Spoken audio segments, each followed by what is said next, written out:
Hello and welcome back to Mental Health Toolkit. My name is Annie and today I'm going to teach you a skill in emotional regulation skills called MEDDSS, MEDDSS. It's an acronym for a skill that I'll talk you through.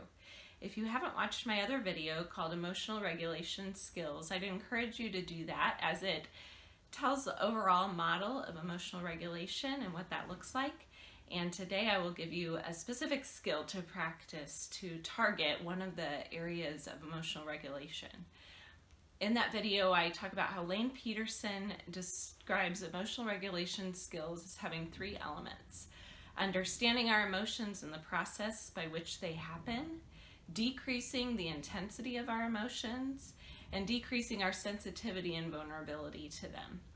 Today, the MEDDSS skill will target those last two pieces of the definition, to decrease the intensity of our emotions and our sensitivity and vulnerability to them. MEDDSS stands for M for mastery, E for exercise, two Ds, so first D for drugs, second D for diet, two S's for sleep and spirituality. So there are actually 6 skills in one. And if you target even one of them each day of your life, it will help you feel better and decrease that intensity of your emotions and help you be less vulnerable to being overtaken by them.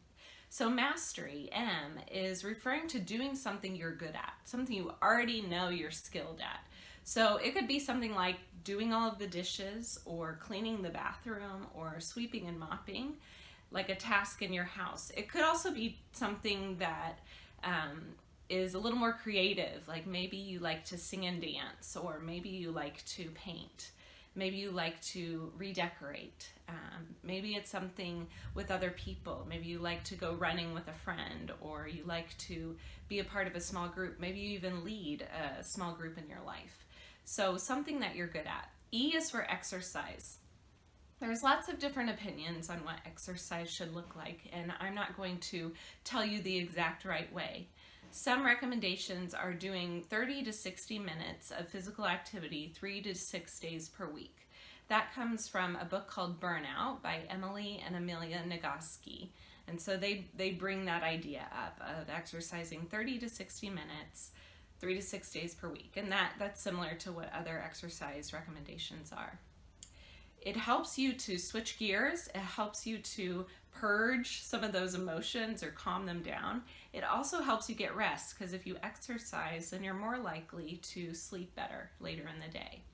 Robert J. Wicks, in his book about compassion fatigue and burnout as well, called Bounce, talks about doing simple exercises, like even going for a walk for 5 minutes. He says sometimes we overcompensate, or we try to do way too much, and so to even go out for 5 minutes and take a walk, to do some gentle stretching for a few minutes, do 20 jumping jacks, or do a 5-minute yoga video.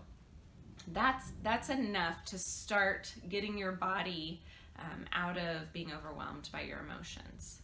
D for drugs is about not using illicit drugs and not using alcohol to cope. Not using tobacco products if you can, and if you need help with that, to reach out to your doctor or your therapist or somebody you trust in your life.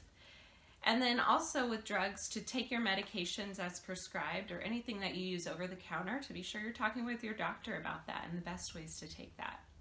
The other D is for diet. Again, I'm not a doctor and I'm not going to tell you how to eat, but it talks about having a well-balanced food intake. It's not referring to being on a specific kind of diet, but rather, what are you eating throughout the day? How often do you eat? What kinds of foods is it? Talking with your doctor if you're not sure what is healthy for you and your body. Again, from that book Burnout by Emily and Amelia Nagoski, they talk about spending 30 minutes each day paying attention to food. They say that could be meal planning, that could include eating a meal, it could include eating with friends or family, but it cannot involve eating while doing something else like driving or watching TV. And I love that 30 minutes. So it doesn't mean every single meal has to be in silence or focused, but it does mean some of your meals need to be focused on and some of your food planning needs to get attention through your day without other distractions. The Department of Agriculture, under the government platform, put out a food guide called My Plate, and so I'll put a link to that in the comments below. It's just one way of kind of looking at how you eat to make it more balanced. The last two pieces are sleep and spirituality. So again, I love this book, Burnout, by Emily and Amelia Nagoski. I'd encourage you to check it out. But they talk about sleep, and they say sleep and getting about 8 hours of sleep, 1 hour give or take, so 7 to 9 hours of sleep, and is ideal. They also mention that if you have a tough night of sleep and don't sleep very well, maybe you only get 6 hours, that you rest or find a time to nap that day or the next day, so that over the course of the week you're sleeping about 8 hours a day. So it doesn't have to all happen at night, and I really like that flexibility that they encourage people to have with themselves. And finally, spirituality.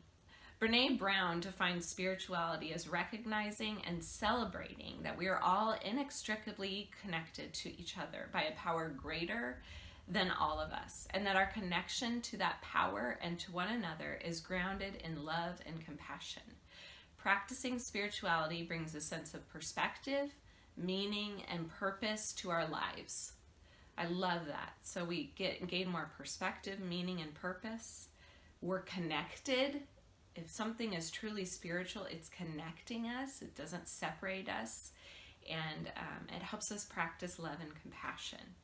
So what are some ways that you engage in a power greater than yourself?